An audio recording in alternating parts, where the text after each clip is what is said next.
मित्रांनो नमस्कार। मित्रांनो, गोष्ट पैशा पाण्याची हे पुस्तक तुम्ही वाचलं असेल किंवा नसेल वाचले, पण ह्या पुस्तकाविषयी तुम्ही नक्कीच कुठे ना कुठे चर्चा ऐकली असेल।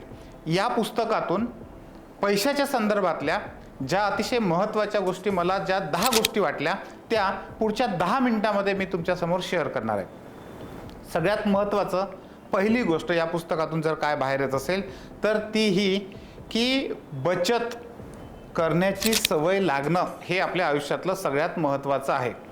आपल्याकडे पैसे आल्यानंतर खर्च करणे आणि उरलेली गोष्ट बचत करणे अशी बचतीची कन्सेप्ट नाही आहे। तर पैसे आल्यानंतर आपण मिळवायला ते लागल्यानंतर पहिल्यांदा जेवढी बचत करायची आहे तेवढ्यांदा करणे आणि मग उरलेल्या गोष्टीतून खर्च करणे हे खूप महत्त्वाचं आहे। या पुस्तकातला दुसरा जो धडा आहे तो हा आहे, धडा म्हणजे आपण घ्यायचा धडा, पुस्तकातला धडा नाही। तर तो धडा हा आहे की गुंतवणूक। आणि गुंतवणूक म्हटलं की आपल्याला असं वाटतं की फक्त पैशाची गुंतवणूक नाही, पैशाचीच गुंतवणूक नाही, तर आपल्याला जो वेळ मिळालेला आहे त्या वेळेची गुंतवणूक आपण कशी करतो, ती नॉलेजमध्ये करतो का, ज्ञान मिळवण्यासाठी आपण ती वेळेची गुंतवणूक करतो का, जे श्रम आपण घेतो ते श्रम आपण कशा पद्धतीने गुंतवतो, कशामध्ये आपण आपला वेळ देतो, आपले श्रम घेतो, हे खूप जास्त प्रमाणामध्ये महत्त्वाचं आहे। नुसती पैशाची गुंतवणूक महत्त्वाची नाही, तर आपल्या वेळेची, आपल्या श्रमाची गुंतवणूक सुद्धा महत्त्वाची आहे। तुम्ही जर आत्ताच गणेशोत्सव झाला, गणेशोत्सवामध्ये आपले किती पोरं कशामध्ये आपले श्रम आणि वेळ गुंतवत आहेत ते तुम्ही बघितलं, त्याचा फायदा तोटा पण तुम्हाला चांगला माहीत आहे। मी फक्त आठवण करून दिली। ह्या पुस्तकातला तिसरा महत्त्वाचा धडा मला असं वाटतं की शिक्षणाचं महत्त्व। शिक्षण म्हणजे फक्त औपचारिक शिक्षण नाही, जे 4 भिंतीच्या आत घेतल्या जातं ते शिक्षण महत्त्वाचं आहेच, पण त्याच्यासोबत त्याच्यापेक्षाही जास्त महत्त्वाचं आहे की आपल्या ह्या 4 भिंतीच्या बाहेर जगाच्या शाळेमध्ये आपण काय शिकतो ते अनौपचारिक शिक्षण। आणि ते अनौपचारिक शिक्षण पैशासंदर्भातलं बाहेरच्या जगात आपल्याला जे दिसते त्यातून आपण काय शिकतो ही गोष्ट सुद्धा खूप महत्त्वाची आहे आणि ती 3ऱ्या क्रमांकावर आहे।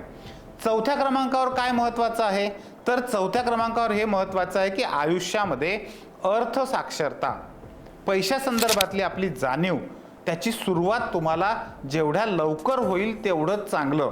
अनेक घरांमध्ये लहानपणापासून पैशासंदर्भातले हे जे व्यवहार आहेत त्याचं शिक्षण मिळायला सुरुवात होते, पण अनेक घरांमध्ये पैशाचे व्यवहार खूप मोठं होईपर्यंत सुद्धा माहीत नसतात, ती चुकीची गोष्ट आहे।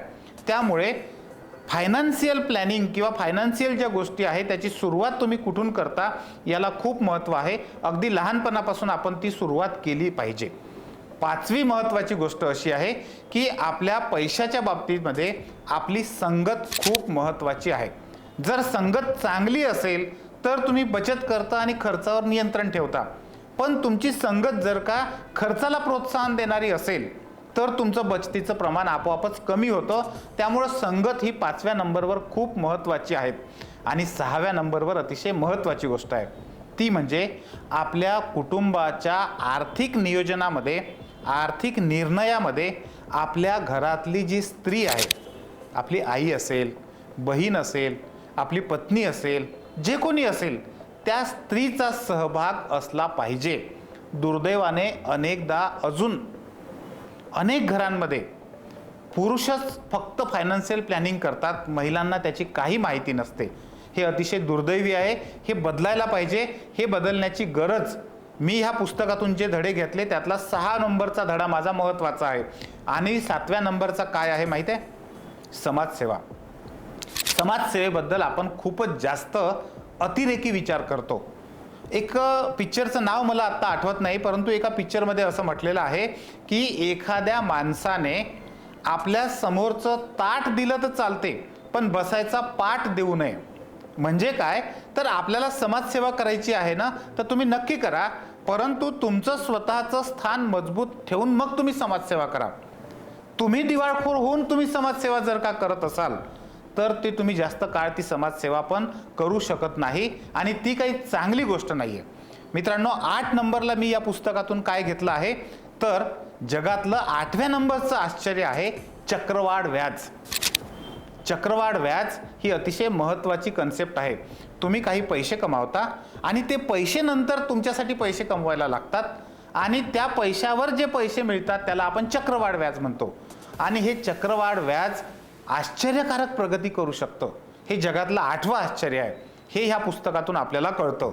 आता सेकंड लास्ट म्हणजे 9व्या नंबरवर ह्या पुस्तकातून घेण्यासारखं काय आहे, तर ह्या पुस्तकातून आपण पैसा मिळवण्यासाठी, श्रीमंत होण्यासाठी हार्डवर्क आणि त्यासोबतच थोडं स्मार्ट वर्क पण केलं पाहिजे.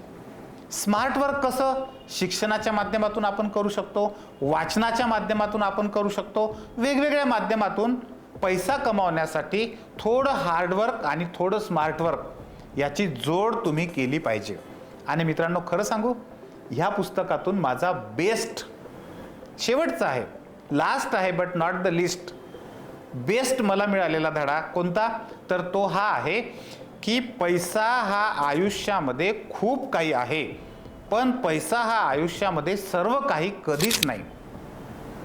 बरेच जण एका टोकाचा विचार करतात की पैसा म्हणजेच सगळं काही आहे, आणि काही लोक असा विचार करतात की पैसा म्हणजे काहीच महत्त्वाचा नाही. तर हे दोन्ही चुकीचं आहे. पैसा बराच महत्त्वाचा आहे आयुष्यामध्ये, परंतु पैसा निश्चितपणे सर्व काही नाही. माणुसकी, चांगली संगत, चांगल्या सवयी, आपली तब्येत, नातेवाईक, आपले संबंध, ह्या गोष्टी निश्चितपणे पैशापेक्षा सुद्धा जास्त महत्त्वाच्या आहेत. हा शेवटचा धडा होता. ह्या पुस्तकातून मी जे 10 धडे घेतलेत ते मी तुमच्यापर्यंत शेअर केले. तुम्हाला ते कसे वाटले आणि यातला सगळ्यात महत्त्वाचं तुम्हाला काय वाटलं ते नक्की ह्या कमेंट बॉक्समध्ये जाऊन तुम्ही टाईप करा. जर हा व्हिडिओ तुम्हाला आवडला असेल तर तुमच्या सगळ्या जवळच्या लोकांपर्यंत, मित्रमंडळींपर्यंत हा व्हिडिओ नक्की पोहोचवा. आणि असे व्हिडिओ वारंवार तुमच्यापर्यंत आले पाहिजेत, आणि आले की तुम्हाला लगेच समजलं पाहिजे, त्यासाठी सबस्क्राईब करा.